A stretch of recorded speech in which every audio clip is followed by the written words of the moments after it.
Muy buenos días, son las 9 en punto de la mañana de este miércoles 18 de diciembre del año 2024. Y a las 9 en punto de la mañana de este día usted está sintonizando En Conexión por Éxito 107.1 FM, la emisora del sur de Miami, territorio Éxitos. Usted también nos puede escuchar en su teléfono celular si descarga la aplicación Actualidad Media Group. Esa aplicación la puede descargar de manera gratuita. Y si entra en www.exito107.com, además de escucharnos, nos puede ver. Así es como recibo el saludo del amigo Guillermo Useche desde Puerto Ordaz, Xavier Míguez desde Barcelona, en España. El amigo Juan Acuña está hoy con su camión por Montgomery, en el estado de Nueva York, con mucho frío. Eduardo Palumbo nos saluda desde el Ecuador. Mimoni Ani Amran en Bogotá, Henry Moreno en Atlanta, Abelino Freitas está en Lisboa. El tanquero de PDVSA, que está embargado en Lisboa, él ya nos había hablado de esto, se llama Río Arauca. Hugo Boscán nos saluda desde Sátiva, en España, Játiva. José de Villa en Maracaibo, Silvia Ascanio en Houston, Dan Vento en Winter Garden, Williams Rodríguez en el Uruguay. Feliz Día del Medio. Saed Abón en Kissimmee. Buenos días, Saed. Victoria Ambrosino en The Woodlands, Carlos Cuevas en Pensilvania, Flori Dávila en la República Dominicana, Rosmary Martínez en South Miami, Douglas Isturiz en El Salvador, Gerardo Serrao en El Doral, Magali Hernández en Dublín, en todas partes, Estrella Suárez en Tampa, Guillermo Lozada en Johns Creek, Rosana Ruiz en Lexington, Kentucky, nuestra querida Chere Ramos Graterol en El Hatillo, Caracas. Edgar Bravo está en Madrid, Orlando Vera anda por la I-4, Ignacio Martínez está en Weston, María Mercedes Velázquez en Lakeland. Gracias a todos, gracias de verdad por reportar la sintonía de En Conexión. En Conexión es una producción de Floralicia Anzola para Éxito 107.1 FM en Miami, con Laura Rodríguez en la producción general. Muy buenos días, Laura. Muy buenos días a todos. En Madrid está Mariel Sofía Rodríguez con la producción informativa. Buenos días, Mariel Sofía. Muy buenos días, feliz miércoles para todos y por aquí extremadamente feliz con esa victoria ayer de los Leones sobre los Tiburones de La Guaira. Así que nada, felicidades para todos los oyentes que pues también son caraquistas. Saludos. Muy bien, muy bien. El pique es entre Mariel Sofía y Laura, porque Laura es del Magallanes. Jesús Carreño en la edición y montaje, Carlos Prato en los controles. Buenos días, Carlos. Buen día. Y ante el micrófono, quien tiene el gusto de hablarles, César Miguel Rondón. Hoy es el Día de la Virgen de la O. Nuestra Señora de la O es una advocación de la Virgen María que se celebra los 18 de diciembre. Se conmemora la expectación del parto de María y del nacimiento de Jesús. Además es el día de San Flananio, San Gaciano y San Malaquías. En el calendario astrológico de Enrico Mariani tenemos para el día de hoy a la luna menguando en Leo. La luna de Leo es la luna en la que usted por fin triunfa, se impone, la luna en la que usted manda, la luna en la que a usted le aplauden, le celebran, le reconocen todos sus méritos y todos sus esfuerzos. Es una excelente luna para dar reuniones importantes, así, donde se quiera resaltar la magnanimidad. Es buena para reunirse con personas de poder y prestigio. Es la luna para triunfar. Luna menguante en Leo, Sol en Sagitario, este miércoles 18 de diciembre del año 2024. Hoy es el Día Internacional del Migrante. Con la creación de esta efemérides, se pretende visibilizar los retos, dificultades y adversidades que deben afrontar los migrantes en el mundo, así como efectuar un llamamiento a las naciones para contribuir a que la migración sea un proceso seguro, regular y digno. Es también el Día Mundial de la Lengua árabe. La lengua árabe es transmisora de una sabiduría islámica milenaria, y por ello hay que velar por su supervivencia, estudio y promoción para contribuir a la alfabetización y a la riqueza cultural, nos dicen de esta efemérides. Es el Día Nacional de la Esclerosis Múltiple. Nacional porque esto es en España. La intención es sensibilizar a las personas sobre los padecimientos de esta enfermedad, los avances que se han realizado en la materia y servir de apoyo a las familias que tengan un paciente en estas condiciones.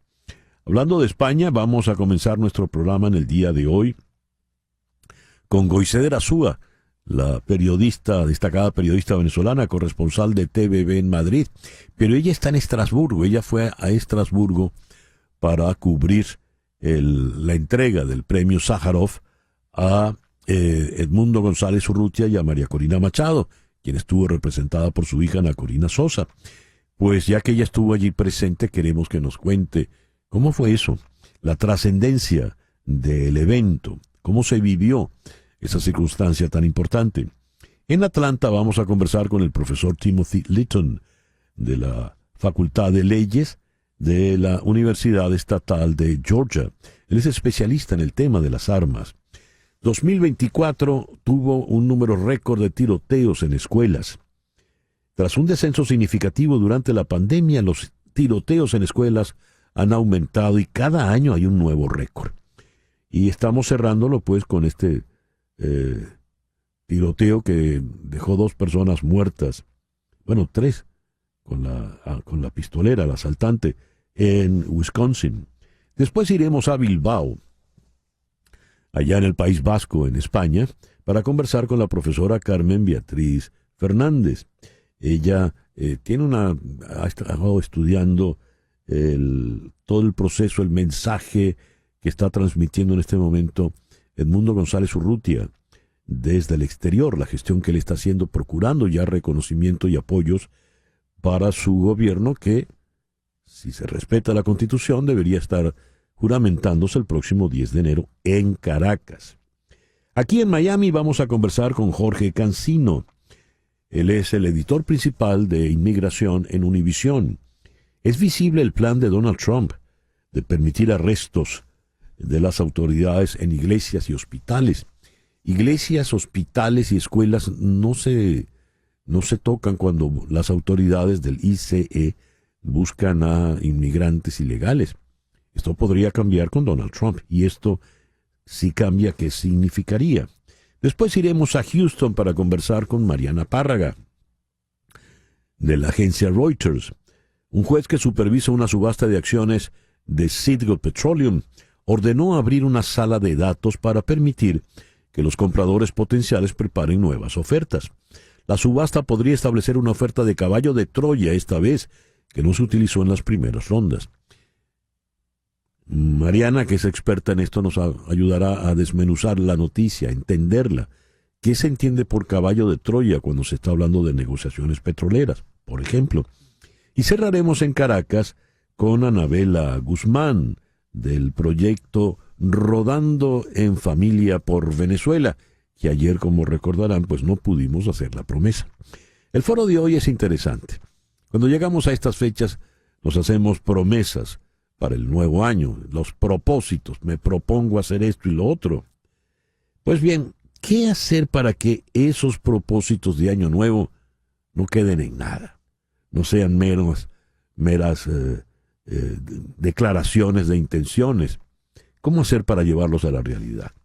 Siendo este un problema psicológico, ¿verdad?, de disposición y de ánimo, lo vamos a tratar con 2 psicólogos, con Nathalie Bayet en Madrid y con Javier Martínez Rodríguez en Guayaquil.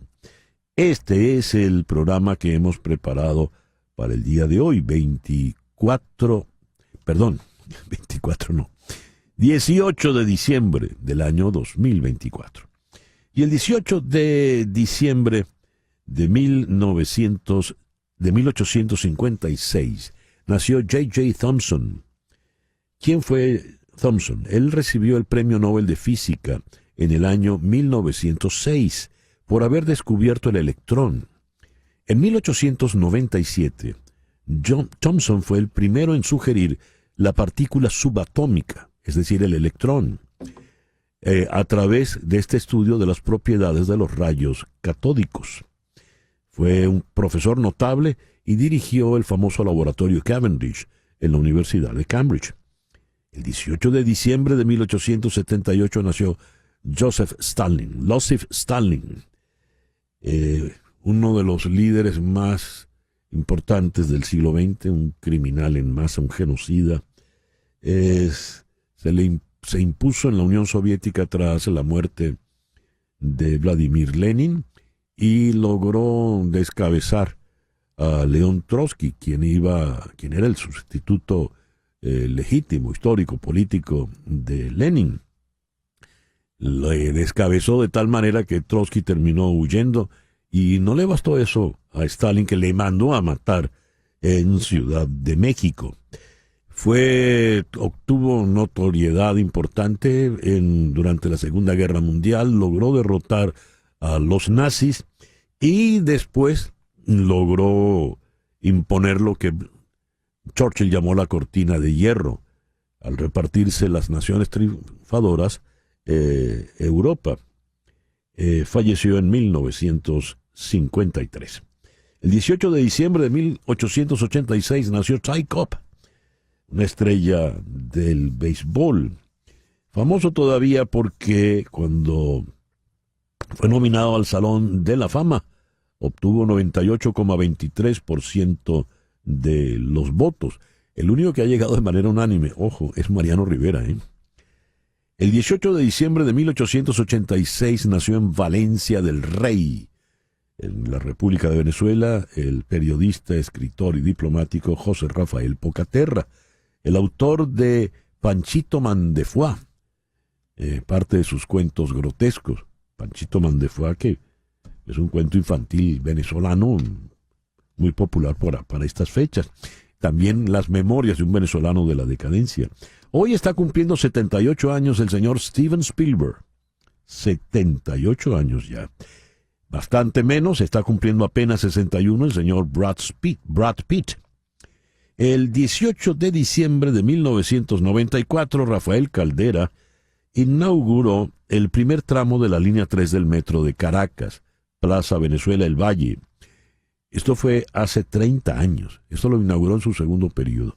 Más nunca se inauguró nada en el metro de Caracas. Y hoy está cumpliendo 27 años el gran Ronald Acuña. En el año pasado, antes de las lesiones, conectó 41 jonrones con 73 bases robadas. Es el primer beisbolista en la historia en lograr una hazaña como esta. El 18 de diciembre de 1892 en San Petersburgo, Rusia, se estrenó de Piotr Ilich Tchaikovsky El Cascanueces. El Cascanueces, ballet, suele presentarse por estas fechas, es el ballet más representado en el mundo. El 18 de diciembre de 1938 nació una figura muy importante del rock británico, Chas Chandler, de The Animals. Chandler falleció a los 58 años en 1996. Y el que está cumpliendo 81 años hoy es este caballero. El editorial con César Miguel Rondón. Habíamos leído ayer y antier la disposición de Colombia de mediar para solucionar la situación de los 6 venezolanos activistas políticos del Partido 20 Venezuela de María Corina Machado, quienes están refugiados, asilados en la Embajada de Argentina. El canciller de Colombia, Luis Gilberto Morillo, declaró ayer al respecto. Voy a leer la noticia. El canciller colombiano reveló que el régimen de Nicolás Maduro condicionó la entrega de los salvoconductos para permitir la salida de los 6 opositores asilados en la Embajada de Argentina en Caracas.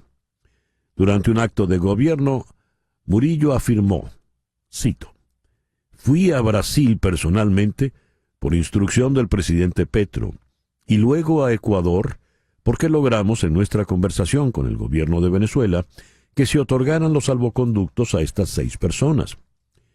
Ellos pedían que Argentina liberara, ellos, se entiende, es el gobierno venezolano, pedían que Argentina liberara a una persona cercana al gobierno de Venezuela y también se le diera salvoconducto a Jorge Glass en Ecuador. Sin embargo, esto no prosperó. Fin de la cita. El canciller Murillo reiteró que la posición de Colombia es que no hay reconocimiento a los resultados de las elecciones en Venezuela hasta que el Consejo Nacional Electoral no presente las actas verificables. Y ya sabemos, a estas alturas, que Maduro no va a presentar esas actas porque esas actas evidencian sencillamente que él perdió en una proporción de 67-30. Bien, ¿quién es ese venezolano que está preso en Argentina? ¿Quién es Jorge Glass?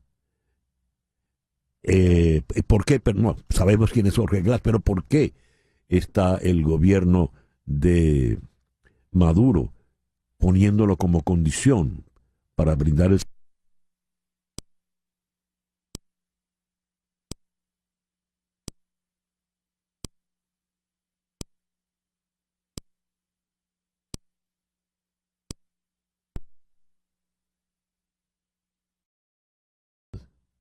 Ahora, ya, pequeño inconveniente aquí. Fíjate que estas cosas pasan, Laura, sin Mercurio retrógrado. Bien, les decía, ¿por qué el gobierno de Maduro está poniendo este tipo de condiciones para brindarle el salvoconducto a los 6 asilados de la Embajada de Argentina? ¿No serán excusas sencillamente para darle largas y largas al asunto y sencillamente es que no quieren dar tales salvoconductos? Mientras la situación con Argentina se complica.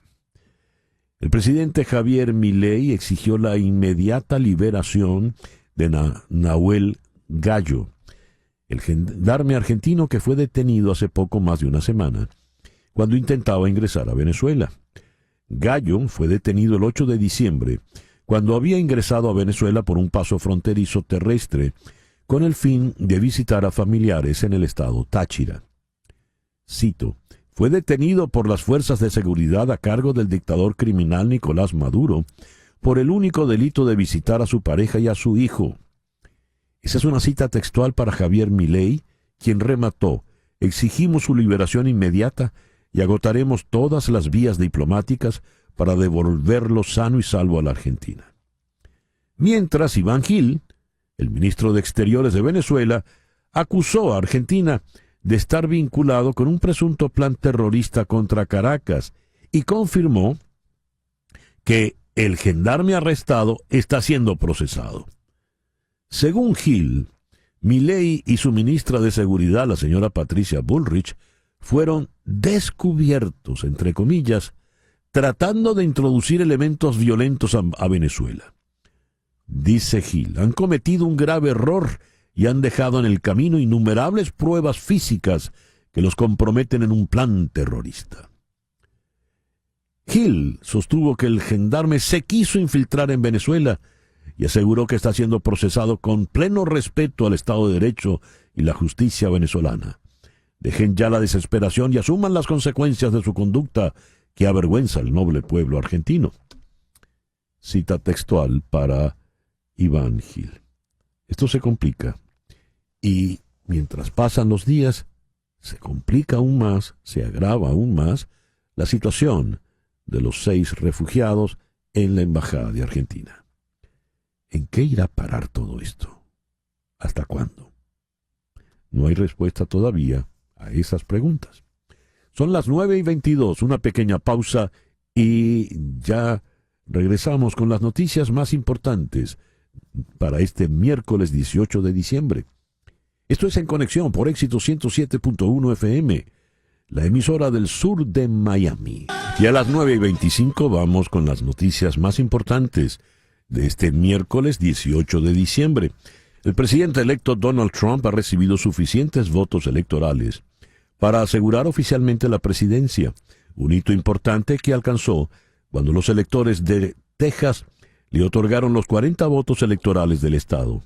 Si bien Trump ganó las elecciones el 5 de noviembre, su victoria se formalizó ayer, cuando los electores presidenciales se reunieron en todo el país como parte del proceso constitucional para elegir oficialmente a un presidente conocido como el Colegio Electoral. Se necesitan 270 de los 538 votos electorales para ser elegido comandante en jefe. Trump ganó 312 en las elecciones de noviembre frente a los 226 de la vicepresidente Kamala Harris. Cientos de personas se congregaron anoche frente al Capitolio del estado de Wisconsin para recordar a las víctimas del tiroteo del día lunes en una escuela privada en Madison. El incidente en la escuela cristiana Abundant Life dejó un profesor y un alumno muertos y 6 heridos. Los investigadores todavía están tratando de determinar cómo y por qué una estudiante de 15 años abrió fuego contra sus compañeros. La policía está hablando con los estudiantes para determinar si el acoso fue un factor, mientras que los investigadores están revisando la presencia en línea del tirador, de la tiradora, mejor dicho, para tratar de obtener nueva información. Los registros judiciales obtenidos por The Washington Post también muestran que la tiradora tenía una vida familiar turbulenta y que había estado en terapia. El alcalde de Madison dijo que es demasiado pronto para comentar si los padres de la muchacha, la tiradora en cuestión, enfrentarán cargos penales. Luigi Mangione, sospechoso del tiroteo contra el director ejecutivo de United Healthcare, Brian Thompson, fue acusado ayer en Nueva York de asesinato como acto de terrorismo.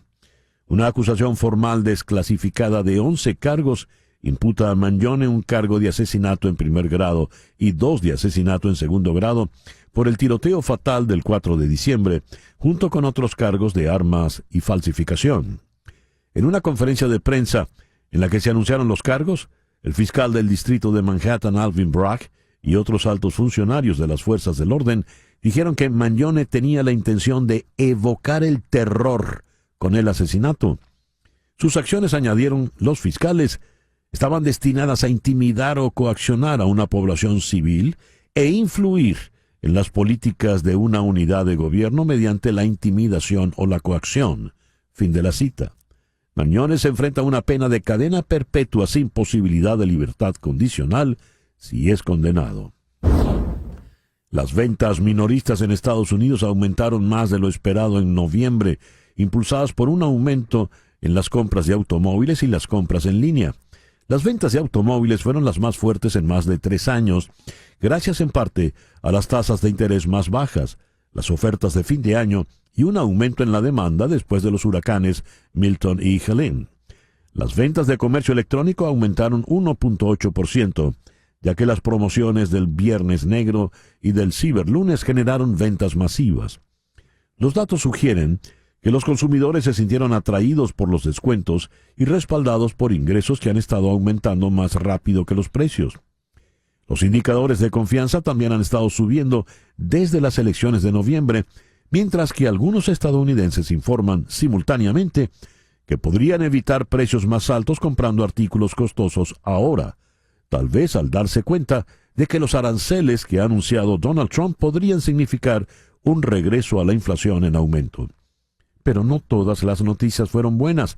El gasto en restaurantes y bares cayó por primera vez desde marzo y las ventas en los supermercados también disminuyeron. Los líderes del Congreso han llegado a un acuerdo bipartidista para mantener el financiamiento del gobierno más allá de la inminente fecha límite de cierre del 20 de diciembre. La legislación presentada por los líderes en el día de ayer aplazaría la fecha límite de financiamiento del viernes al 14 de marzo para ganar más tiempo para que el próximo Congreso y el presidente entrante resuelvan cómo se debe financiar el gobierno durante gran parte del próximo año.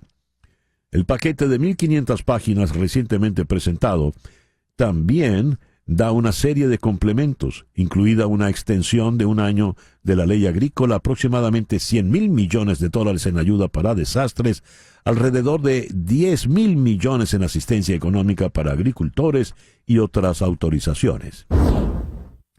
Hoy se llevará a cabo la última jornada de la reunión de política monetaria de la Reserva Federal de los Estados Unidos por lo que va de año. Si bien el mercado descuenta con más del 95% de probabilidades que los banqueros centrales recorten la tasa en 25 puntos básicos hasta el rango de 4,25-4,5, existe otro aspecto que genera ansiedad en el mundo inversor: las proyecciones de tasas para el 2025. La anterior reunión fue una de las más polémicas del año, ya que se llevó a cabo apenas 2 días después de las elecciones presidenciales, y la relación entre el presidente de la Fed, Jerome Powell, y el presidente electo Donald Trump, como muchos saben, dista de ser la mejor. Powell evitó entrar en polémicas y aclaró que va a completar su mandato. El nivel de tasa para el 2025, la clave de la reunión. Argumentos sobran para que las proyecciones que van a setear las expectativas del mercado para el 2025 sean más restrictivas que las publicadas en septiembre. Setear es un anglicismo, evidentemente. Digamos, el verbo sería establecer. En Venezuela, Oswald González, hijo de Oswald González Pérez, fue excarcelado durante la noche del lunes, según se conoció a través de medios de comunicación venezolanos.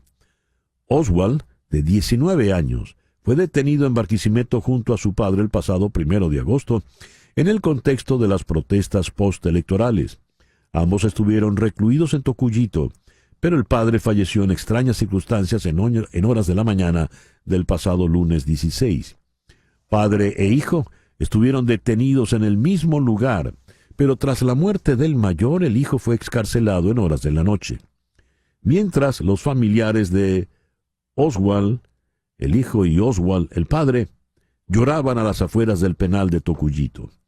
Oswald González Pérez es el tercero de los presos políticos detenidos en el contexto de las protestas postelectorales que muere bajo custodia del Estado, y es el segundo que fallece en menos de 72 horas. Brasil tomó medidas extraordinarias para frenar un desplome de su moneda que se ha acelerado en las últimas semanas en medio del temor de los inversores a un aumento del déficit presupuestario. En la última de una serie de medidas agresivas, el Banco Central vendió más de $3.000 millones en los mercados locales mediante subastas consecutivas, su cuarta intervención en 3 días. La maniobra detuvo una fuerte liquidación que ha hecho caer al real más de un 20% este año, a un mínimo histórico, el mayor entre las principales monedas. Sin embargo, la debilidad que lo ha envuelto se está extendiendo a los activos, y los bonos del gobierno brasileño en dólares lideran las pérdidas en los mercados emergentes. El presidente Luis Ignacio Lula da Silva reveló el mes pasado nuevas exenciones de impuestos a la renta, junto con un plan para recortar $11.500 millones en gastos. Según Israel, un alto al fuego en Gaza es más realista ahora que en cualquier otro momento del año pasado, lo que sugiere que un esperado acuerdo para liberar a los rehenes y permitir la entrada de más ayuda extranjera al territorio diezmado podría estar cerca. Naciones Unidas dice que además de las decenas de miles de muertos, casi toda la población de Gaza ha sido desplazada por 14 meses de combates, alrededor de 1.9 millones de personas. Israel, que ha rechazado acuerdos de alto al fuego anteriores, envió funcionarios a Qatar esta semana para restablecer relaciones con los mediadores. Por su parte, Hamás emitió un comunicado diciendo que es posible un acuerdo si Israel deja de añadir nuevas condiciones. Y los equipos de rescate buscan hoy, miércoles, entre los escombros a posibles supervivientes tras un terremoto de magnitud 7.3 en la escala de Richter que golpeó la víspera Vanuatu y que ha dejado al menos 14 muertos, 200 heridos y un número sin determinar de desaparecidos, según el gobierno de este país oceánico. Las operaciones de búsqueda y rescate están en marcha, indica la última actualización de la Oficina para la Gestión Nacional para Desastres en Vanuatu. Y a las 9:35 vamos entonces con nuestra primera entrevista del día de hoy. Este año se ha registrado un número récord de tiroteos en escuelas en los Estados Unidos. ¿por qué? Y esta cifra se incrementa con el tiroteo esta semana en la escuela cristiana Abundant Life en Madison, Wisconsin. ¿Por qué este incremento? Vamos a la ciudad de Atlanta, donde está el profesor Timothy Litton del Centro de Leyes, la Facultad de Leyes de la Universidad Estatal de Georgia. Timothy, muy buenos días. Muchísimas gracias por atendernos en la mañana de hoy. Buenos días, siempre un placer. Timothy, como experto que es usted en el tema de la posesión de armas y todo lo que esto implica, ¿por qué en el 2024 hemos llegado a establecer un récord? Bueno, nosotros hemos visto un alto nivel de tiroteos en escuelas desde la pandemia. Y yo creo que es una combinación de factores. El primer, por supuesto, es salud mental. Tenemos indicaciones de que el estudiante en Madison, Wisconsin, tenía problemas de salud mental. El segundo es el gran volumen de armas y el acceso libre a las armas normalmente en la casa. Y muchos niños tienen acceso a esas armas y los traen a las escuelas. Entonces, acceso a armas es otro factor. Y tercero es la letalidad de los armas de fuego. En el caso de Madison, Wisconsin, estamos hablando de un pistol, pero hemos visto también tiroteos masivos, por ejemplo, en Uvalde, con armas semiautomáticos, y esos tienen también un efecto masivo en términos de heridos y muertos. ¿Qué información maneja Timothy de lo que ocurrió en Madison? Bueno, nosotros no tenemos muchos detalles porque la policía no ha dejado saber al público muchos detalles. Sabemos que fue una hija, una niña, y de que eso es más raro. Normalmente son hijos que cometen esos tipos de tiroteos, y sabemos que el arma era pistol. No sabemos de dónde vino, pero yo creo que es probable que ese pistol vino de la casa de la niña. Se comenta que los padres podrían, con estas variaciones en las leyes, podrían ser los que fuesen castigados por esta hazaña. ¿Qué nos puede decir sobre esto, Timothy? Sí, hemos visto casos en Minnesota y también ahora en Georgia, en que hay cargos criminales contra los padres por falta de almacenamiento seguro de armas en la casa. Entonces están buscando manera de apretar la presión a los padres de guardar de manera más seguro los armas en la casa para que los niños no tienen acceso a armas para traerlos a las escuelas. ¿Habrá manera alguna, en los años que tenemos conversando sobre esto, de por lo menos frenar el incremento de estos tiroteos? Porque la triste circunstancia es que cada año se bate un nuevo récord. Sí, yo creo que hay 3 pasos que se puede considerar. El primero es mayor responsabilidad de los padres para almacenamiento seguro de armas en la casa, porque acceso a las armas es el factor más importante que causa ese tipo de problema. Segundo es más seguridad en las escuelas. Eso es muy desafortunada, porque yo creo que ningún padre quiere mandar a su hijo a una escuela que tiene seguridad de alta restricción, pero yo creo que hasta que estamos viendo esos tipos de tiroteos en escuelas privadas, católicas o cristianas pequeñas, entonces yo creo que su seguridad en las escuelas es ahora una necesidad, desafortunadamente. Y tercero, mayor conocimiento de los estudiantes por los maestros. Normalmente cuando hay ese tipo de tiroteo, hay signos que el estudiante da a los adultos en su alrededor. Y yo creo que los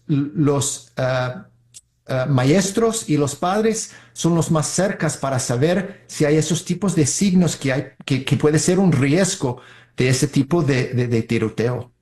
Timothy, voy a leer algo que me escribe una oyente, la señora María Alejandra Alfonso. No dice dónde está, ¿no?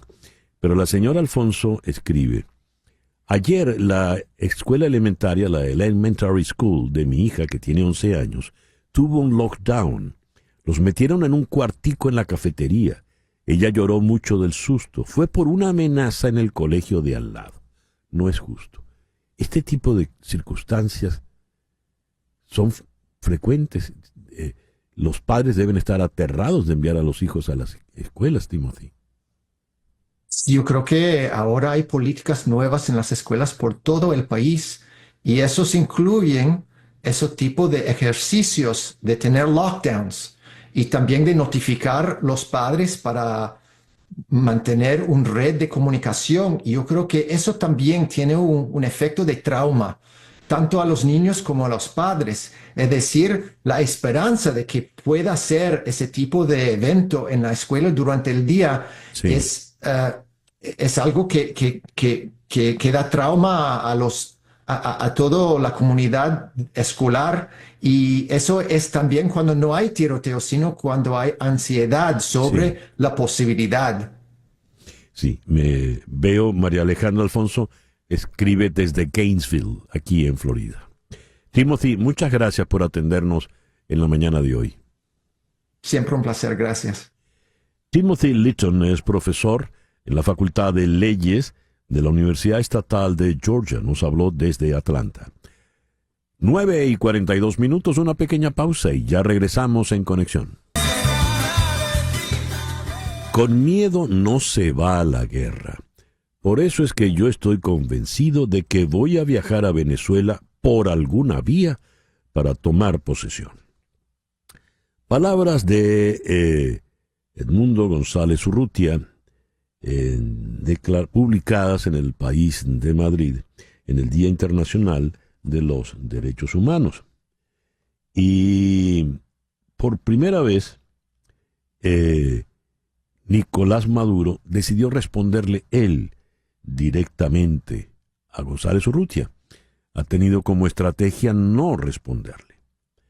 No te equivoques, en Venezuela no va a haber guerra, no juegues con candela, estás violando el acuerdo que firmaste, estás violando el derecho de asilo en España.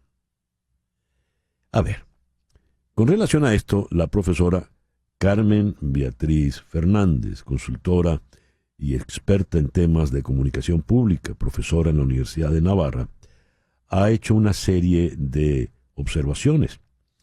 Dijo ella, noto que en su lenguaje no verbal, González Urrutia luce convencido cuando él dice algo.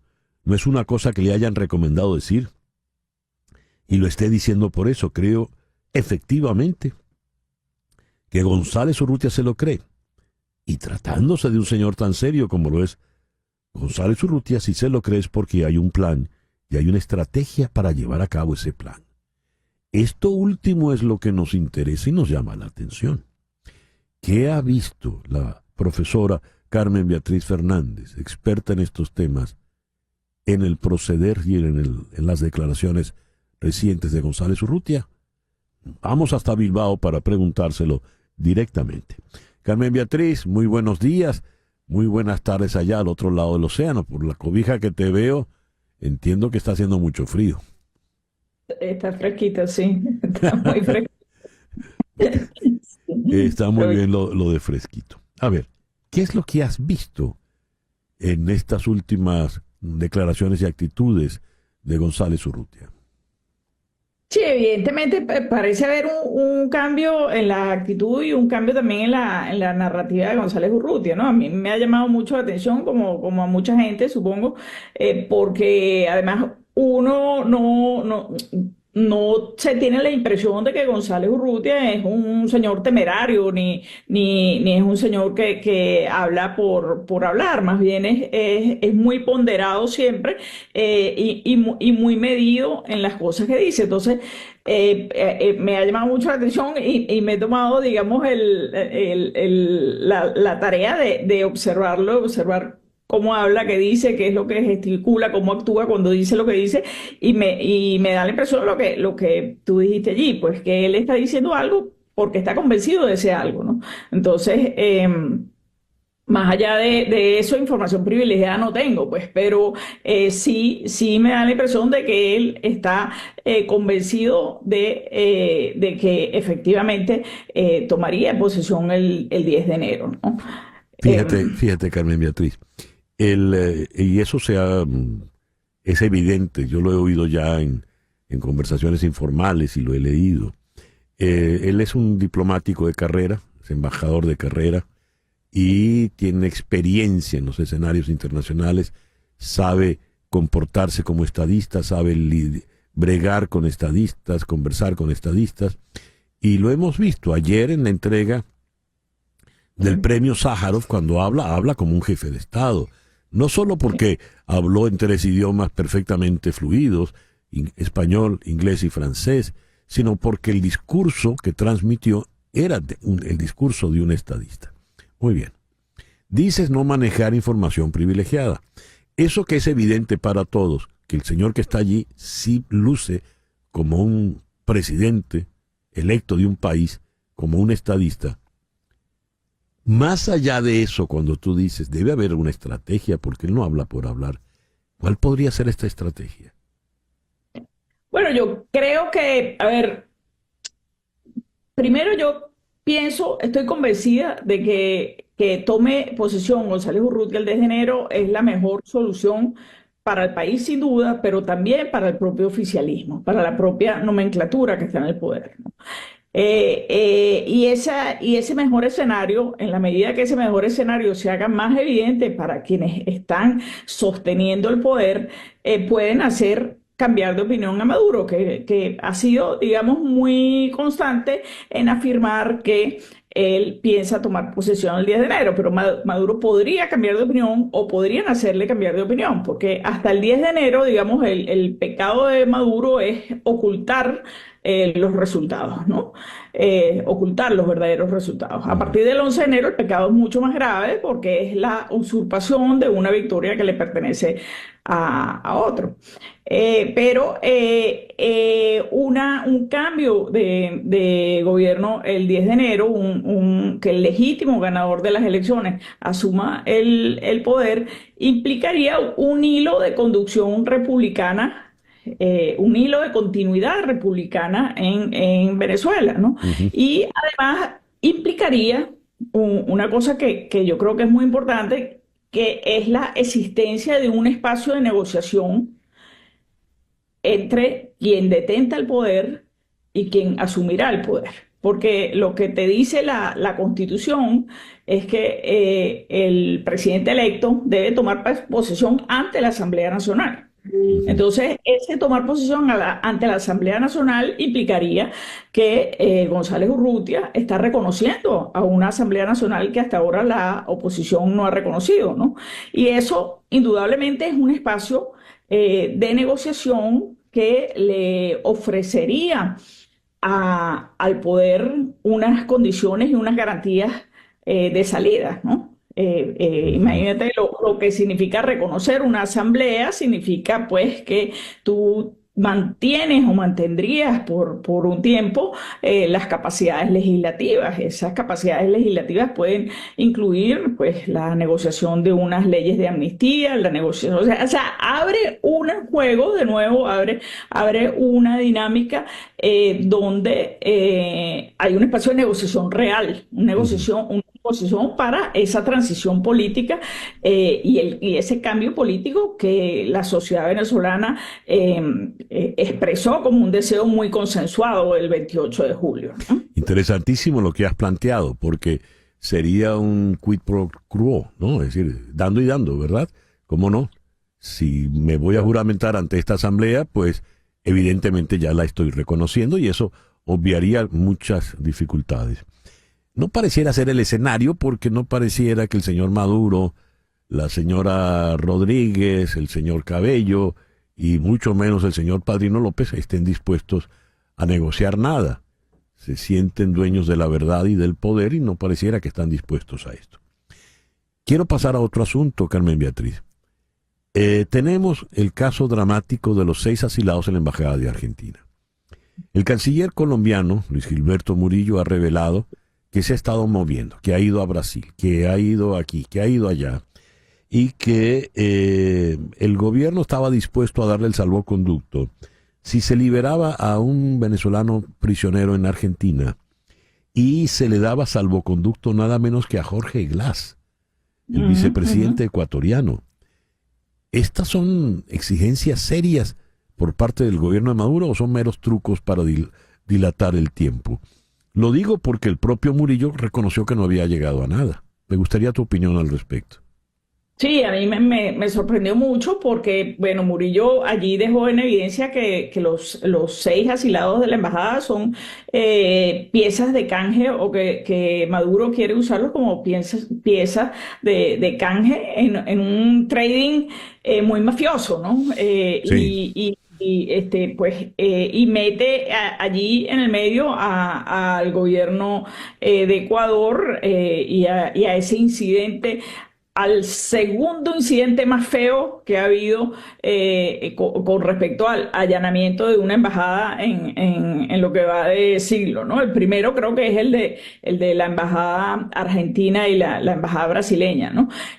Pero recordemos que el vicepresidente creo que está ya imputado, ¿no? Ujú. Entonces, Sí, sí. mete a un tercero en esa negociación que no estaba por allí rondando y pues sí, pareciera que es una cosa como buscarle 5 pies al gato para escabullirse del asunto, ¿no? El venezolano, por otro lado, esa petición de la persona venezolana que estaría en Argentina, creo que no salió a la luz, no se sabe bien de quién se trata, pero sin duda tomó una postura muy beligerante, ¿no?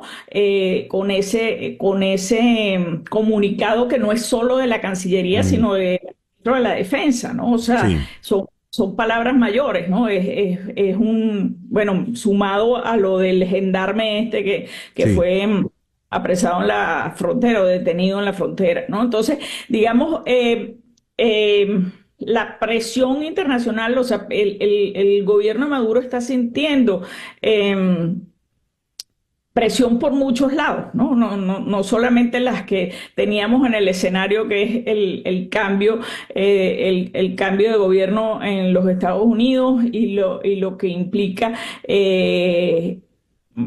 esos nombramientos que están dando pistas de una línea dura en los Estados Unidos, de volver a una línea muy dura desde los Estados Unidos, que se creía el gobierno de Maduro que tenía en Putin y en Rusia, no está en la disposición, ni tiene capacidad, ni tiene energías para defender a sus hermanos menores, ¿no? Ya. O a sus aliados menores. Es decir, están dándose cambios geopolíticos importantes y a eso está sumando los conflictos que tienes en nuestro lado del mundo, ¿no? En Latinoamérica, ¿no? O sea, el Ujú. conflicto que se está buscando el gobierno con Argentina no es menor. Y es verdad lo que tú dices, o sea, Maduro hasta ahora siempre ha despreciado las oportunidades, ¿no? Maduro siempre, si tú estudias el accionar de Maduro, es ese ganar un día a la vez, aunque Sí, yo acercarme de ese poder. Pero eso es así hasta que cambie, digamos, ya. porque llega un momento que eso se hace demasiado costoso, no solamente para Maduro, sino para quienes son para la nomenclatura que está sosteniendo a Maduro, ¿no? Que Sí. estarían mucho mejor con una transición. Carmen Beatriz, muchísimas gracias por atendernos en la mañana de hoy. Gracias a ustedes, César Miguel, como siempre. Carmen Beatriz Fernández, profesora en la Universidad de Navarra, allá en España, nos habló desde la ciudad de Bisbao. Son las 9:58. La administración, que seguramente el 20 de enero, tiene la intención de rescindir una política de larga duración que ha impedido a los agentes del Servicio de Inmigración y Control de Aduanas, ICE, por sus siglas en inglés, detener a inmigrantes cerca de los llamados lugares sensibles. ¿Qué es un lugar sensible? Una iglesia, una escuela, un hospital, una funeraria, un evento donde se está realizando una boda. Es decir, donde se vean obligados a asistir inmigrantes que a lo mejor no tienen todos sus papeles en regla. Esta medida preocupa a muchos porque la aplicación de leyes de inmigración siempre ha requerido un equilibrio.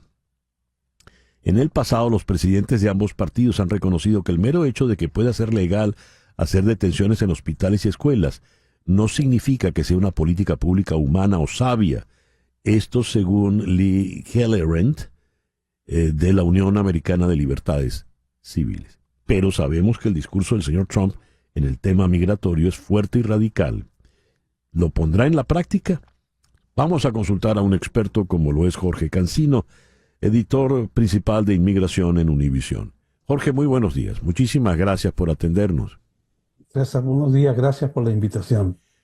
¿Usted qué cree, Jorge?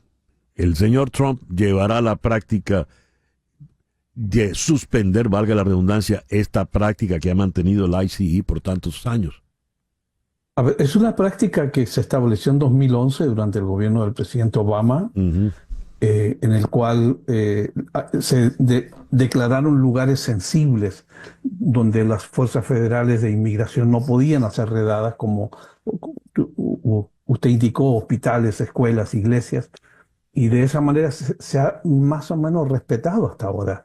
Pero el presidente Trump ha dicho que las zonas sensibles van a desaparecer, que el alcance de las fuerzas federales de inmigración va a ser a nivel nacional y van a ir por estas personas, dicen ellos, que tienen antecedentes criminales u órdenes de deportación, pues van a ir por ellos para poderlos deportar de Estados Unidos y de esa manera cumplir su promesa de campaña.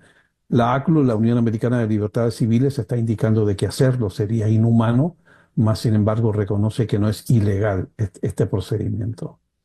Por ejemplo, leo aquí de la ACNUR: no queremos que personas con enfermedades contagiosas tengan miedo de ir al hospital o que los niños se queden sin educación por culpa de políticas de deportación mal estudiadas. Sería eso, una persona enferma no va a ir al hospital porque lo pueden apresar allí. No voy a enviar al niño a la escuela porque lo pueden detener en la escuela. No voy a ir al funeral de un familiar cercano porque puede estar allí la autoridad también. Ese sería el escenario, Jorge. Ahora, la tolerancia cero del presidente Trump suena muy dura, suena muy salvaje, llamándole de alguna manera, pero hay derechos. Es interesante, es importante también que la población conozca sus derechos. Y hay protocolos a seguir. Lo que hay que entender es que para llevar a cabo un arresto debe seguirse un protocolo legal para que el arresto sea legal. La deportación de una persona cumpla con los marcos establecidos en el debido proceso. En eso hay que ser muy consecuente y muy delicado en conocer los derechos que le asisten a una persona. El discurso que está llevando el gobierno entrante, que solamente a base de discurso, no hay ningún documento que valide la legalidad de estos procedimientos, es muy agresivo y ha despertado mucho miedo en este aspecto. Pero las personas deben, uno, conocer sus derechos; segundo, qué hacer en el caso de. Y tercero, sobre todo, entender que el nuevo gobierno va a partir del 20 de enero va a tener la misma capacidad de respuesta del gobierno del presidente Biden. No tienen ni los recursos, ni el personal, ni los espacios para llevar a cabo un plan de deportaciones masivas, mejor dicho, ejecutarlo. Pero sí hay que esperar al 20 de enero para conocer las primeras órdenes ejecutivas respecto a cómo lo van a hacer, porque el cómo es importante, porque ahí vamos a entender el alcance que va a tener esta orden ejecutiva. Muy interesante lo que ha planteado, Jorge, de verdad. Muchísimas gracias por atendernos en esta mañana, Jorge. Gracias por invitarme, César. Jorge Cancino es el editor principal de inmigración, de temas migratorios en Univisión. Nos habló aquí en Miami. El reloj nos dice que son las 10:03 de la mañana. Una pausa y al regreso venimos con nuestro foro.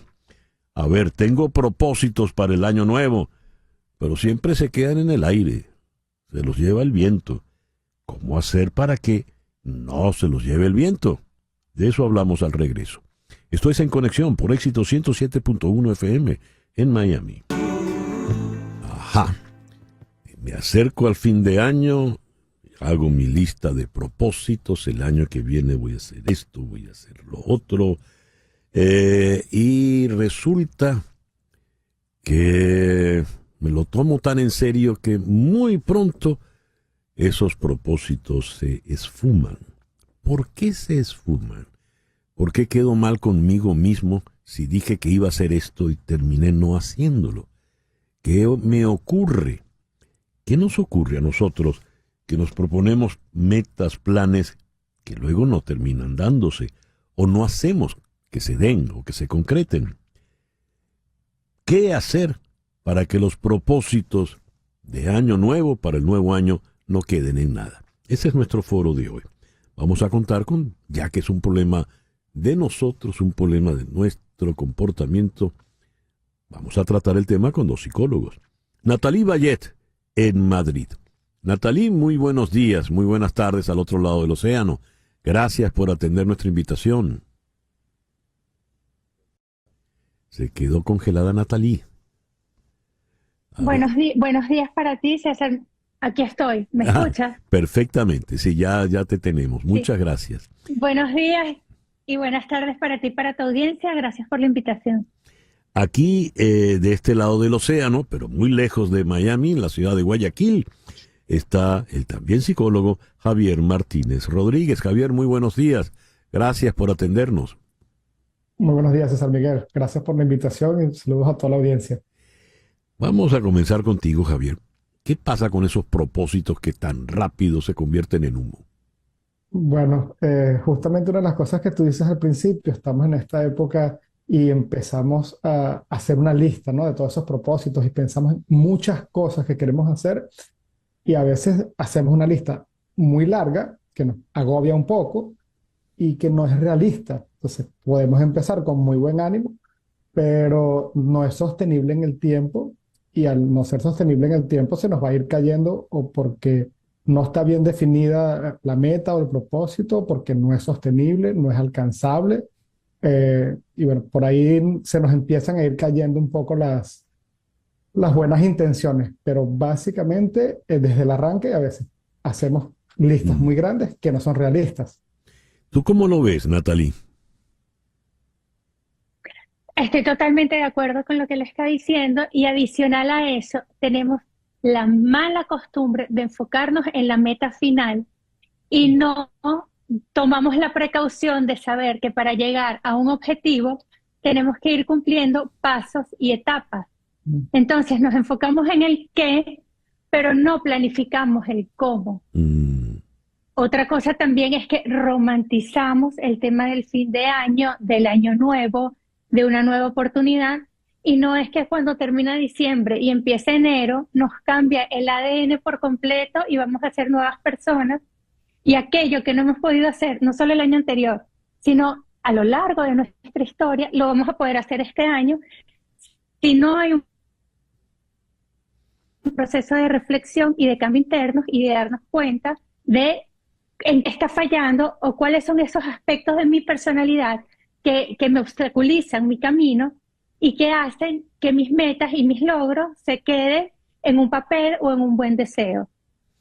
Dame un ejemplo, Nathalie, por ejemplo, porque dijiste algo interesante. Ponemos el acento en la meta y no en el proceso para llegar a esa meta. Claro. Tengo dos ejemplos que uno es muy cotidiano y es a partir del año que viene sí empiezo a hacer ejercicio. Bueno, pero ¿qué necesito para empezar a hacer ejercicio? Y no se trata de las licras, los zapatos y el top, sino ¿qué necesito? Necesito tiempo, necesito organizarme, necesito ir a hacer alguna práctica deportiva que se adapte a mí y a mis gustos. Necesito a lo mejor encontrar un entrenador que me guíe en el proceso. Entonces, luego vienen las metas irreales y voy a hacer ejercicio todos los días, 7 días a la semana. Es mentira. Porque es inviable, porque no tienes el hábito de hacer ejercicio y nadie te ha dicho que hay que ir de menos a más. Entonces, eso es un ejemplo muy cotidiano y que se repite mucho en los propósitos de Año Nuevo. Un ejemplo un poco más ambicioso, el año que viene me compro mi casa. El cómo. ¿Tienes ahorros? ¿Cómo tienes tus créditos? ¿Cuál es tu presupuesto? No es que el año que viene tengo mi casa y la tengo porque abrí una caja de cereales y me salió la casa. Ojalá. Pero la mayoría de las veces y la mayoría de las metas no son así. Entonces a lo mejor es, de aquí a 5 años quiero comprarme una casa y el año que viene voy a comenzar a ahorrar, o voy a comenzar a limpiar mi crédito, o voy a comenzar a vender esta casa que tengo para sacar el capital para poner otra casa. Y así, pasado el tiempo, vas a llegar a lograr lo que quieres, pero tenemos que segmentarlos en etapas y en procesos, y es como ir subiendo una escalera, escalón en escalón, hasta llegar a la meta. Porque si nos enfocamos en la meta, la vemos tan lejos, tan difícil, tan imposible de alcanzar, no contactamos con la sensación de logro y nos frustramos y abandonamos. Si la segmentamos en pequeñas metas logrables, nos vamos motivando cada vez que logramos una etapa. Entonces, puedo con esto, puedo con lo que viene. Muy, muy interesante.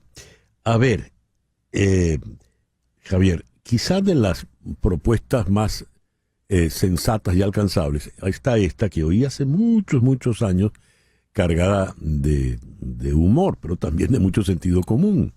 Oía era un tío de la familia, yo era muy joven y dijo el tío, el año que viene no voy a beber más, tampoco menos, punto. Y lo dejó de una manera muy fácil de resolver. Pero esto que nos acaba de apuntar Natalie con mucho sentido común, ¿cómo lo podemos llevar a la práctica, Javier? Bueno, justamente y con el tema de salud. A veces si decimos que nuestros hábitos o nuestras metas no se convierten en hábitos, sino que la aspiración para el año nuevo es que voy a comer sano. Pero ¿qué es comer sano? Si no lo definimos de una manera práctica, voy a dejar de estar comiendo comida chatarra los fines de semana, por ejemplo. Voy a estar reduciendo estos hábitos que no son saludables, como la ingesta de alcohol, por ejemplo. Entonces, a veces lo que nos falta es ponerlo en cosas prácticas para que sea medible, para que sea algo que podemos ver si lo estamos logrando o no lo estamos logrando. Y muchas veces tiene que ver hasta con la coherencia con nuestro estilo de vida. Y con ese ejemplo muy típico, muy del venezolano, de ponerle ese humor a las cosas. Si decimos, no voy a beber más, pero tampoco menos, pero detrás de eso hay un tema de que tal vez quiero tener un hábito o una vida más saludable, pero tengo que revisar si hay cuestiones como, por ejemplo, es que en todas mis salidas familiares siempre hay mucho alcohol de por medio. ¿Cómo hago? Porque me cuesta no beber en estas situaciones. Entonces, ver un poco que hay que construir hábitos que tengan sentido. Si quiero comer más saludable, por ejemplo, tengo que dejar de tener comida disponible en la casa, que sea snacks y todas estas cosas que no van contribuyendo a que lo podamos ir logrando. Entonces, es un tema de coherencia un poco con el estilo de vida en cosas prácticas cotidianas. Ahora, estamos hablando, por ejemplo, claro, Natalie puso el ejemplo de la casa, comprarse la casa, que eso sí son palabras mayores, porque supone una meta vital, una meta para un largo proyecto de vida. Pero del resto estamos hablando, por ejemplo, de la salud, de medidas de salud, de que si voy a hacer ejercicio, voy a comer sano. Pero, ¿quién me determina lo que es sano? ¿O por qué yo tengo que preocuparme de la salud o tengo que preocuparme de los ahorros? En fin, a donde quiero ir es, si yo a la hora de plantearme mis propósitos para el año que viene, no debería plantearme mis prioridades, lo que realmente me interesa y estoy procurando. ¿Qué me puede sugerir en ese sentido, Natalie? Yo estoy totalmente de acuerdo contigo. Muchas veces vivimos en una sociedad que constantemente nos está demandando más y más y más, y nos está creando necesidades que no siempre son reales. Entonces, ahí es muy importante el trabajo personal y el contacto con nosotros mismos, de decir, ¿qué quiero yo para mí? ¿Cómo me siento yo conmigo? ¿Qué necesito yo? No, ¿qué me está demandando la sociedad que yo debería de tener o que debería de alcanzar? ¿Estoy satisfecha con la forma como? ¿Estoy satisfecha con los hábitos de actividad física que tengo? ¿Estoy satisfecha con la cantidad de alcohol que estoy tomando? Sí, no. Y una cosa muy importante también es, si hay un cambio que realmente quieres hacer y no sabes cómo, no sabes qué es comer saludable, busca ayuda. Busca ayuda con un nutricionista para que te dé educación nutricional. Busca ayuda con un psicólogo para que te ayude en este cambio de hábitos, si el tema fuera el alcohol, por ejemplo. Y entonces estos procesos acompañados son mucho más llevaderos y hacen que sean más medibles, como decía Javier al principio. Ahora, si yo planteo temas un poco más densos y complejos, este año sí me divorcio o este año sí me caso, ¿qué ocurre en esa circunstancia, Natalie? A ver. Bueno, a ver, ¿cuánto tiempo llevas queriendo divorciarte, para empezar? Si es una decisión que estás tomando en este momento, procura ejecutarla, hablarla. Si tienes rato queriéndote divorciar y no sabes cómo, busca ayuda. Este año sí me caso. Bueno, también tenemos que tomar en cuenta que hay metas que no dependen únicamente de nosotros. Mi pareja se quiere casar. Tengo pareja. Eso está muy, muy interesante, claro, porque para poderse casar hace falta la pareja. ¿Cuál es la razón que me está llevando a quererme casar? ¿Es la urgencia? ¿Necesito lo que quiero? Sí. Ahora, lamentablemente tenemos una comunicación no muy fluida con Natalie en este momento allá en Madrid. Pero en el caso, cito lo del divorcio, porque cuando una persona dice, este año sí me divorcio, quiere decir, bueno, ese ya tiene la persona de la cual se quiere divorciar, ¿no? Ese ya tiene parte de la ecuación resuelta, ¿verdad? Pero si él dice, sí, este año sí me voy a divorciar, porque esa persona tiene rato pensando en, por lo menos dice, este año sí. Mínimo tiene años ya considerándolo, ¿verdad? ¿Qué ocurre en ese caso, a tu entender, Javier?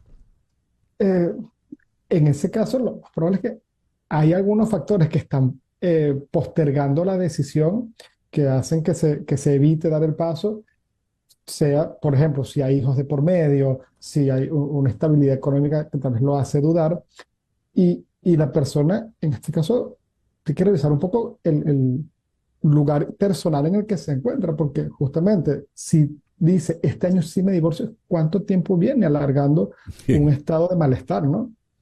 Y cuánto a lo mejor está posponiendo esa parte personal por otras razones. ¿Qué está haciendo que este año sí se decida?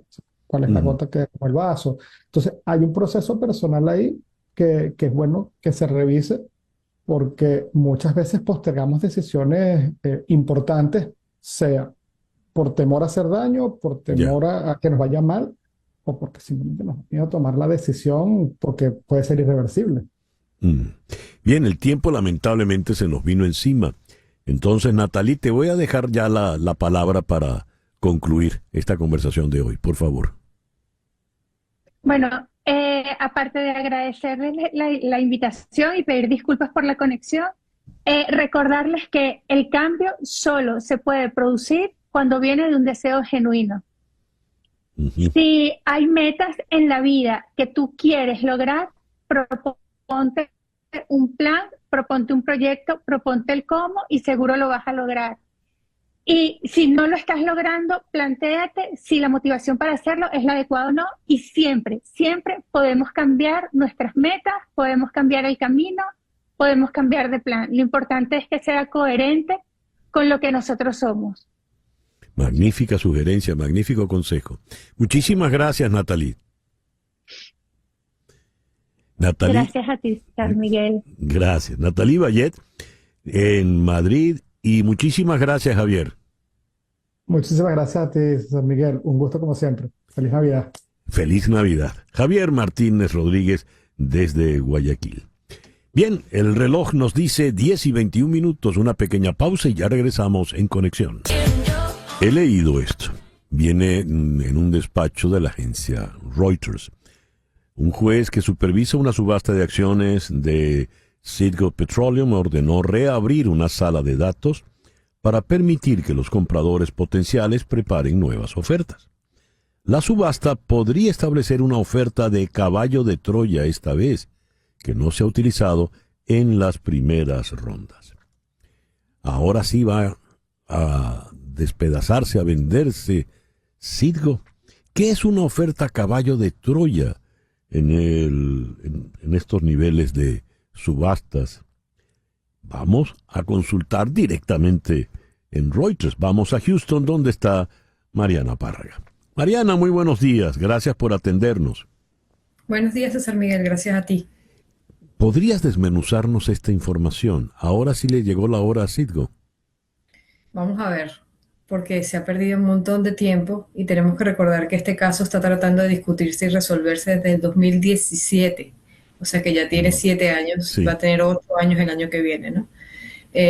Sin embargo, todas las rondas de subasta que se hicieron este año, una en enero y una en junio, lamentablemente no dieron los resultados esperados y por eso se está cambiando la estructura de la subasta, planteándose que ahora tiene que haber lo que tú acabas de mencionar, lo que llamamos una oferta piso, es decir, una oferta base que sentaría el mínimo establecido para que los oferentes pongan sus ofertas en la mesa.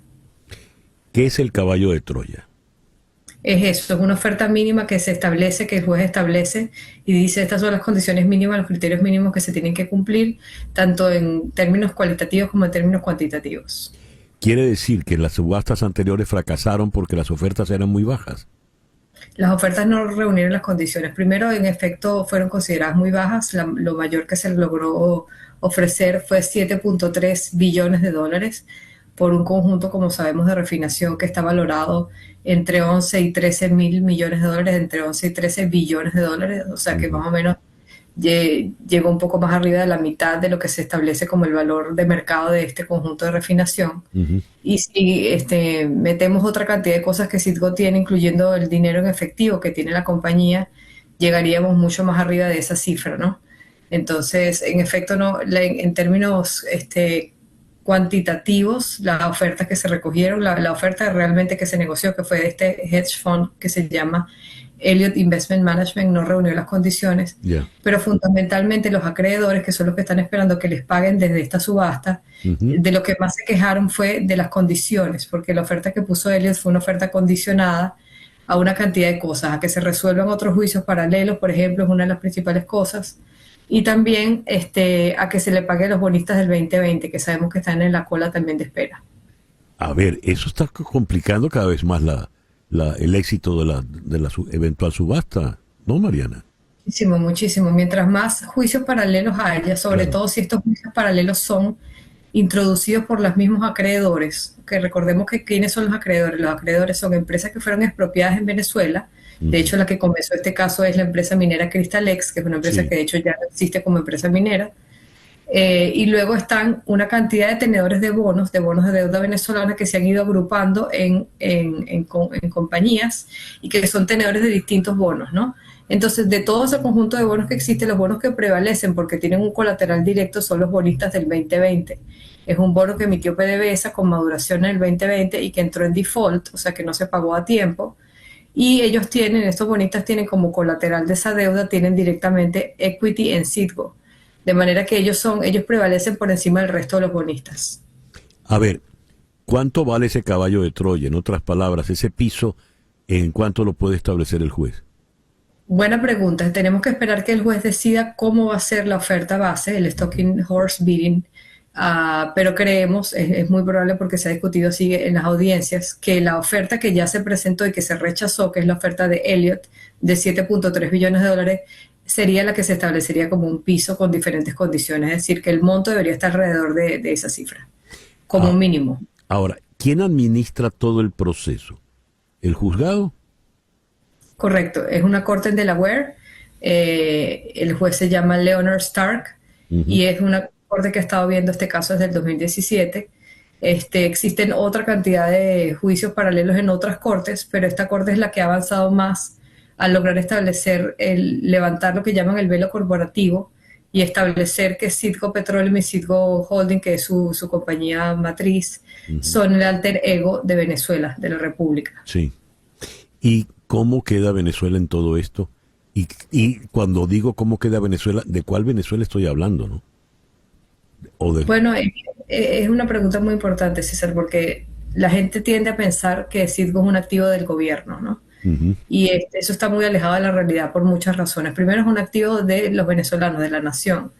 En segundo lugar, es un activo que ya no está controlado desde el 2019 por el gobierno de Maduro, sino que está controlado por la oposición, que la Asamblea Nacional en el 2019 estableció una junta directiva para este conjunto de compañías, entonces todas las filiales de PDVSA en el exterior, incluyendo Citgo Petroleum, que está basado en Houston, de manera que no está bajo el control desde el 2019 del gobierno de Maduro, sino que está bajo el control de la oposición, de unas juntas supervisorias que se establecieron, unas en Venezuela y otras en el exterior, para administrar estos activos. Entonces, es una condición, es una característica muy especial que tiene este conjunto de refinación. También está supervisada aquí en Estados Unidos por el Departamento de Justicia, que la ha tenido intervenida desde hace varios años, y pues está también bajo el control de alguna manera de la OFAC debido al régimen de sanciones que tiene Estados Unidos con Venezuela.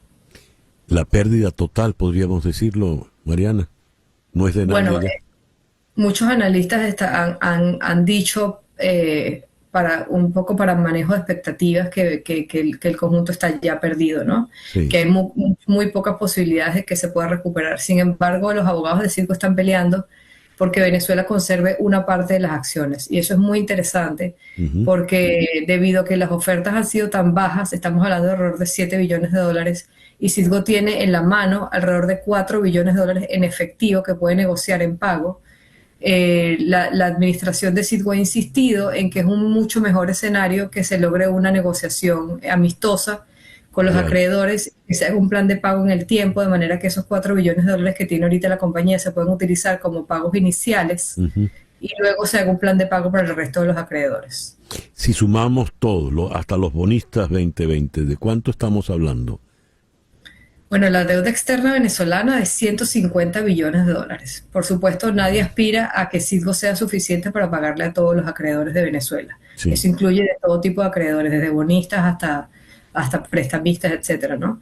Sin embargo, los acreedores registrados en este juzgado, en el juzgado de Delaware, para poder participar en esta subasta, están aspirando a cobrar $21.3 billones, que es el triple de lo que se está ofreciendo por la compañía. Yeah. Es decir, que de cualquier manera, este conjunto de 18 acreedores que se lograron inscribir reclamando sus acreencias, sus litigios, no van a poder cobrar todos de ellos, no van a poder cobrar completo. Wow. Ya se nos fue prácticamente el año. Más o menos, ¿cuándo podríamos tener ya algunas definitivas en todo este proceso tan engorroso, Mariana? Bueno, la reapertura de la sala de datos es importante porque eso quiere decir que Citgo está otra vez obligada a abrir sus puertas y a proveer información financiera para los potenciales oferentes. Eso comenzó en el día de hoy, el miércoles, 18 de diciembre. Y en enero se supone se van a establecer las nuevas bases de condiciones para la subasta, que como acabamos de decir no van a ser iguales a las del 2024, van a ser diferentes, lo que en teoría garantizaría unas cifras más altas de ofertas, ¿no? Unas ofertas más altas de las que hemos visto hasta ahora, en teoría. Obviamente eso depende de la demanda y que exista de parte de los oferentes, ¿no? Y durante todo el año 2025 yo te diría, César, vamos a volver a ver un proceso de bidding, o sea, un proceso de ofertas. Las ofertas va a haber un proceso que se llama topping off, es decir, que las ofertas pueden ser emparejadas por otros oferentes. Yeah. Y también existe un proceso muy complejo en el que los propios acreedores pueden hacer credit bids, o sea, que pueden ofrecer sus acreencias como parte de la oferta. De manera que comparar peras con peras, que es una de las cosas que se ha discutido mucho en las audiencias, va a ser bastante difícil. Ya. Mariana, muchísimas gracias por atendernos en la mañana de hoy. Siempre uno queda tan instruido, con el panorama tan claro y tan completo una vez que habla contigo. Te lo agradezco. Muchas gracias, Sir Miguel. Y si no, volvemos a hablar, muchas felicidades en esta fiesta. Feliz Navidad y lo mejor para ti y todos los tuyos en este 2025.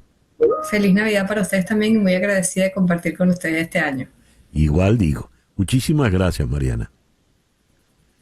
Mariana Párraga, de la agencia Reuters, nos habló desde Houston. Son las 10:33 de la mañana. El argentino Luis Fernando Butef, quien es el yerno del dirigente venezolano Antonio Ledesma, fue condenado a 30 meses de cárcel, 2 años y medio de prisión, por desviar $1.200 millones provenientes de PDVSA, donde se le ha condenado por qué y dónde estuvo el delito. Vamos a comentar esto con César Batiz, director de El Pitazo. Vamos a Orlando. No, está aquí en Miami, César, ahorita. César, muy buenos días, gracias por atendernos.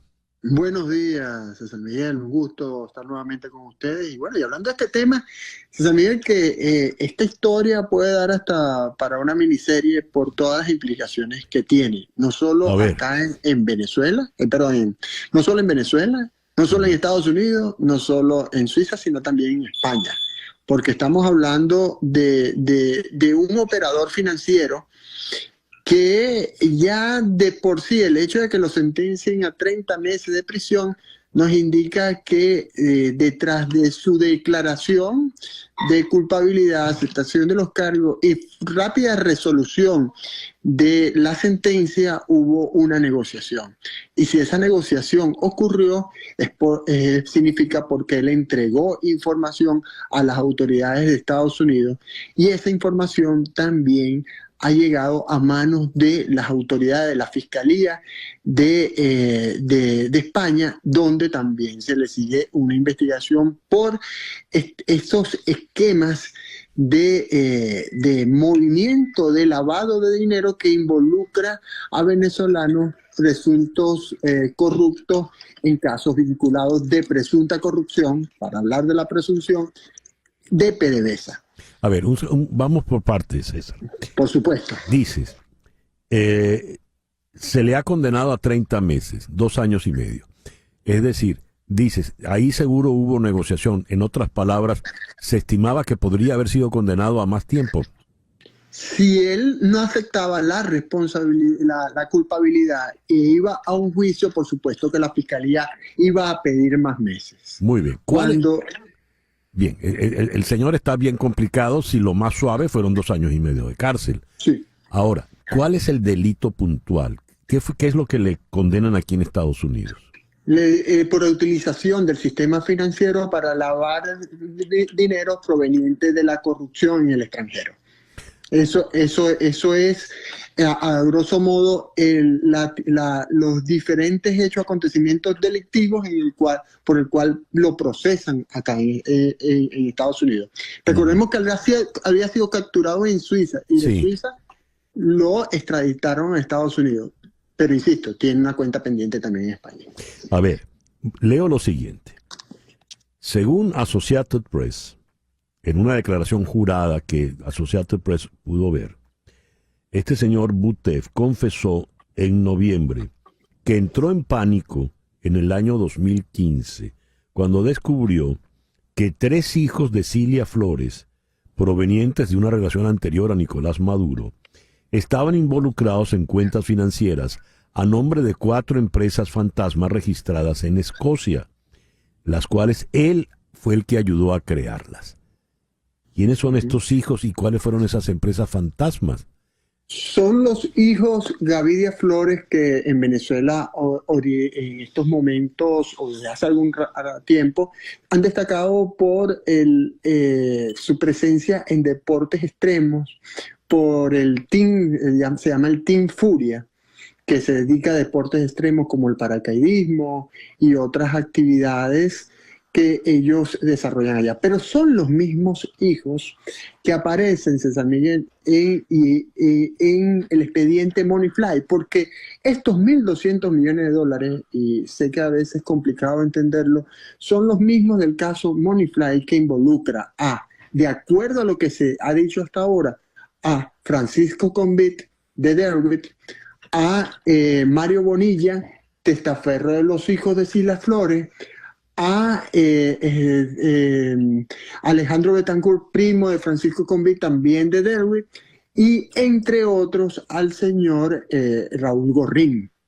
Este fue el caso por el cual detuvieron a un banquero alemán que vivió en Venezuela, que era el operador de este dinero en Suiza, y a través de este señor comenzaron a construir todo el caso de Moneyfly, que ha llevado a que se entreguen funcionarios del gobierno de PDVSA y del Ministerio de Energía, como el señor Abraham Ortega, que ha dado más información, o que los funcionarios han dado más información para seguir reconstruyendo este caso, donde hoy vemos que es sentenciado a 30 meses de prisión el señor Butef. ¿Y los hermanos Gaviria Flores estarían entonces, de estar aquí en Estados Unidos, igual de condenados? Sí, por supuesto. Ellos estarían condenados porque ellos participaron en ese proceso. Fíjate que hay un caso bien interesante. ¿Por qué Gorrín, Francisco Convit y otros que participaron en este caso, que están en el expediente de Moneyfly, se encuentran en Venezuela, no pueden salir de Venezuela? La sospecha es que, pues, de salir en Venezuela y ellos negociar, como ahora ha negociado el yerno de Ledesma, darían información que involucraría más aún a los hijos de Cilia Flores. Que, por cierto, es difícil creer que estos 100 millones de dólares solamente eran para ellos tres. A ver, ¿por qué? Bueno, no creo que estos hayan participado en esta negociación, que fue una negociación aprobada por el directorio de PDVSA. Y en esta negociación aprobada por el directorio de PDVSA era un préstamo de bolívares que le hizo una empresa de Raúl Gorrín a PDVSA, y luego este préstamo se lo pagó PDVSA en euros depositados en Suiza, y ese dinero pasó por el sistema financiero estadounidense para convertirlo en propiedades, como en la mencionada Torre Porsche, que, por cierto, leímos por allí que se está hundiendo. Pero bueno, se está hundiendo, sí. Se está hundiendo. Entonces, ellos están involucrados en todo este proceso, donde este señor, el yerno de Ledesma, sirvió como un operador financiero para tratar de lavar el dinero, y ya reveló la información que él tiene sobre la participación de estos tres hijos de Cilia Flores. Pero quienes tienen más información de ellos son, por supuesto, Francisco Convit y Raúl Gorrín, y otros más, quienes no pueden salir de Venezuela porque entregarían la información. Es increíble, así se llegará a un nivel de chanchullo tal que un individuo como Raúl Gorrín, por más millonario que sea, termina prestándole dinero a PDVSA, que se suponía era la gallina de los huevos de oro, ¿no? Porque era el negocio, es el mismo negocio que hicieron antes los Obertos con los de Derwitt y después Raúl Gorrín con los de Derwitt. Prestarle bolívares a PDVSA porque supuestamente no tenían bolívares, que se lo reconocían a un tipo de cambio oficial, y ese tipo de cambio oficial le daba unas ganancias extraordinarias, porque los bolívares prestados a PDVSA en el mercado paralelo no representaban realmente los dólares o los euros que le entregaron. Yo sé que esto es complicado, ¿no? Pero no sé si se entiende. No, pero es un gran negocio, y ese gran negocio se realiza con complicidad de funcionarios que permiten que esta negociación se realice. Claro, una negociación de esa envergadura al más alto nivel de PDVSA tiene que estar autorizada al más alto nivel del gobierno, y no es de gratis que sean los hijos de la señora Cilia Flores, la primera combatiente, ¿no? Por eso volvemos a la pregunta que me hiciste, que me desvié y no respondí, y gracias por retomarla, que por supuesto, esta negociación, ellos no pudieron haber participado en esta negociación sin que hubiese el conocimiento de la directiva de PDVSA, de la alta directiva de PDVSA, y por supuesto la directiva de PDVSA le responde a Presidencia de la República. Ya. Este señor Butef, ¿con quién es que está casado? Está casado con una hijastra de Ledesma. Pero, oye, no es la primera, el señor Ledesma tiene problemas con los yernos, ¿no? Qué puntería. Bueno, te refieres a la esposa de Andrés Izarra, ¿no? Sí. No hay más hijas, ¿no?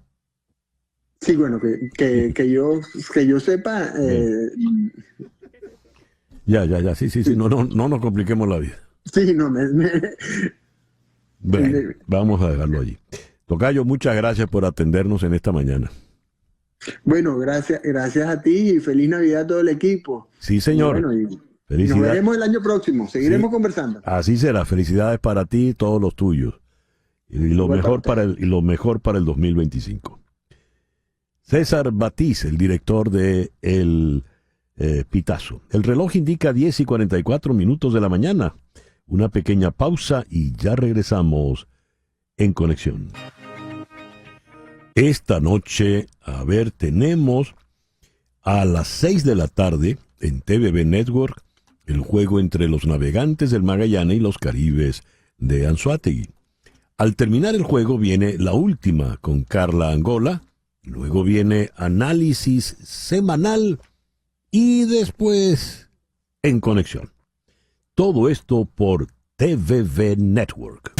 Y por problemas de esos que pasan a veces, aun cuando no hay Mercurio retrógrado, rodó la entrevista que queríamos hacer con Anabela Guzmán.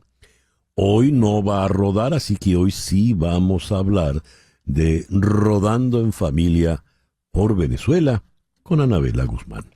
Anabela, muy buenos días, gracias por atendernos.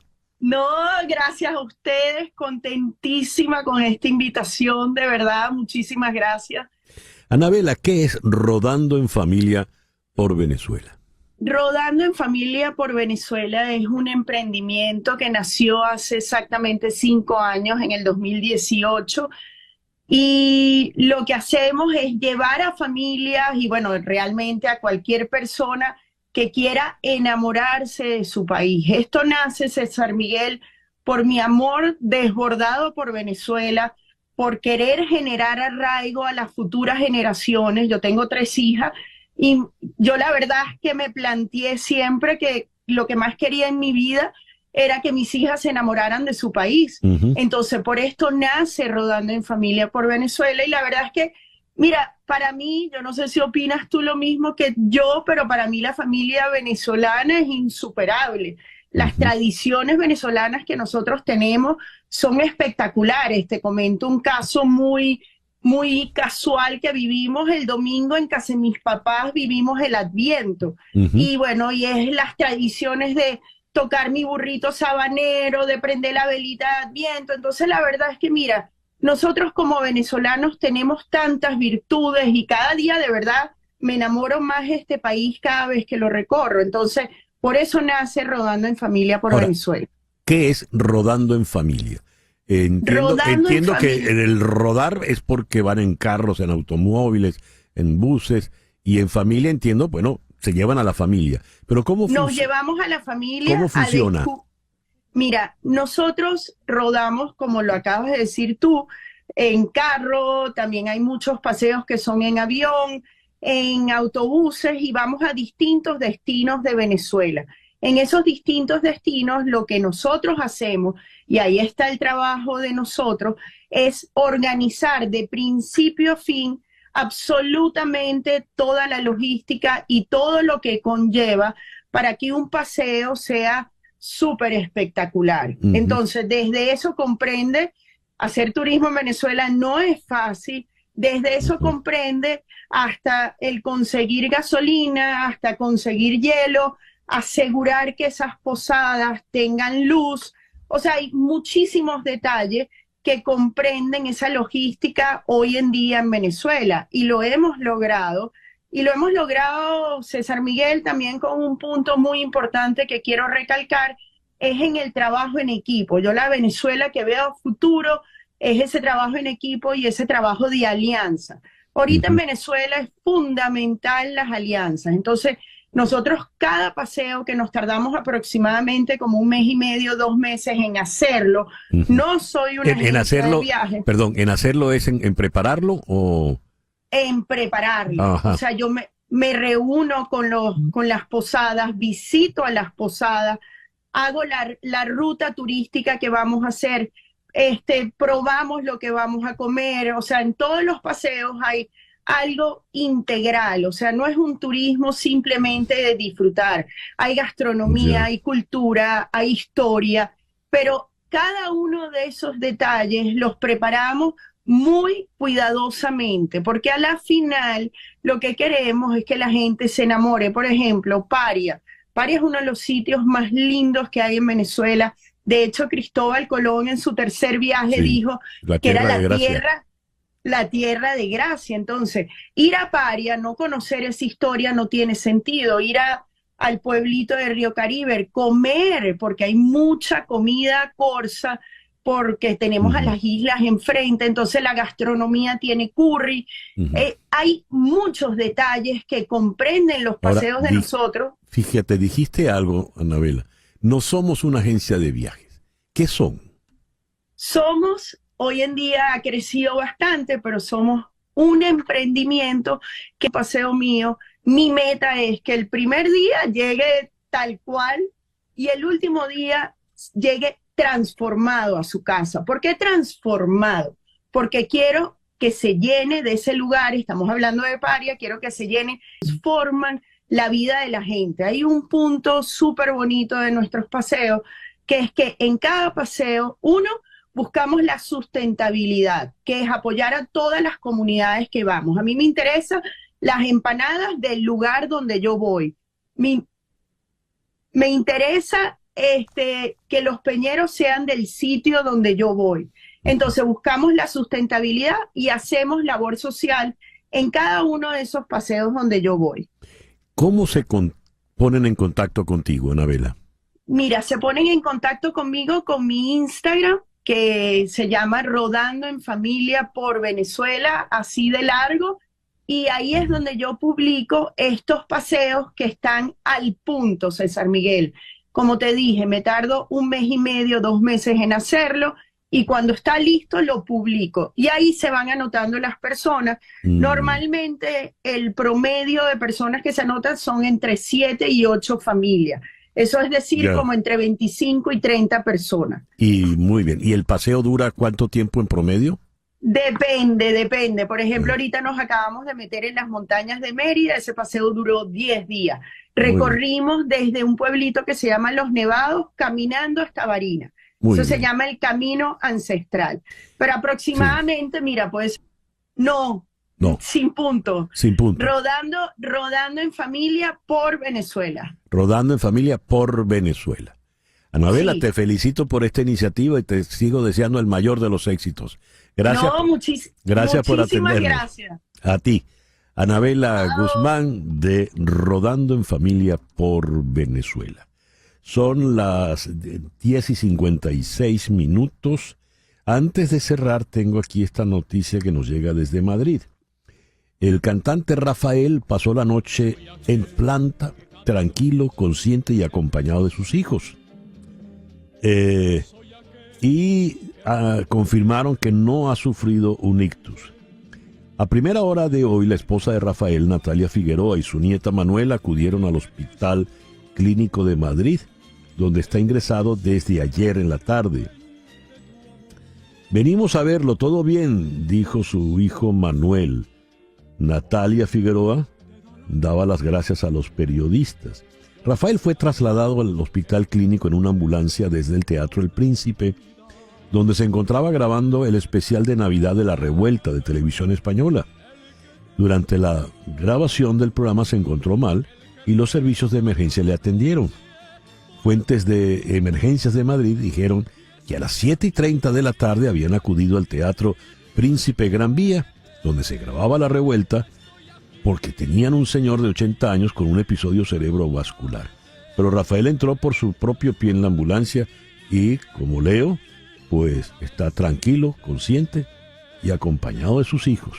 En Conexión fue una producción de Floralicia Anzola para Éxito 107.1 FM, con Laura Rodríguez en la producción general, Mariel Sofía Rodríguez en la producción informativa, Jesús Carreño en la edición y montaje, Carlos Prato en los controles y ante el micrófono, quien tuvo el gusto de hablarles, César Miguel Rondón.